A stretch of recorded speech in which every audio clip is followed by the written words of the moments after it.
төтенше жағдайлар департаменті семейдегі ірі өрттің видеосын жариялады. Семейде Засядько көшесінде сауда үйі өртеніп жатыр. Абай облысы төтенше жағдайлар департаментінің баспасөз қызметі Закон.кз тілшісіне хабарлағандай, өрттің шығу себебі мен алдын ала аумақ анықталуда.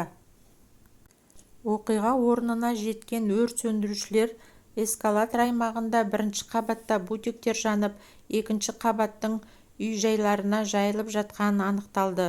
Төтенше жағдайлар департаменті өртті сөндіру жұмыстарын жалғастырып жатқанын түсіндірді. Семей өрт сөндірушілері сауда үйдегі өртті сөндіруде. Ағымдағы жылдың ақпанның 5-нен 6-сына қараған түні өртке қарсы қызметке Засядько 65 көшесінде өрт болғандығы туралы хабарлама келіп түсті.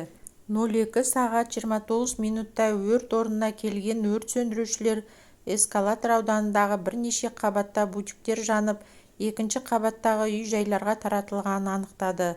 Өрт сөндіру жұмыстары жалғасуда, құрбандар мен зардап шеккендер жоқ. Өрттің себебі мен алдын ала алаңы анықталуда.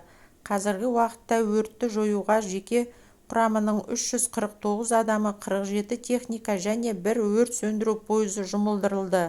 Абай облысындағы ТЖД облыс тұрғындары мен қонақтарына өрт қауіпсіздігі ережелерін мүлтіксіз сақтау туралы еске салынды. Сақ болыңыздар, төтенше жағдай туындаған кезде 101 немесе 112 нөмірлері бойынша хабарласыңыз.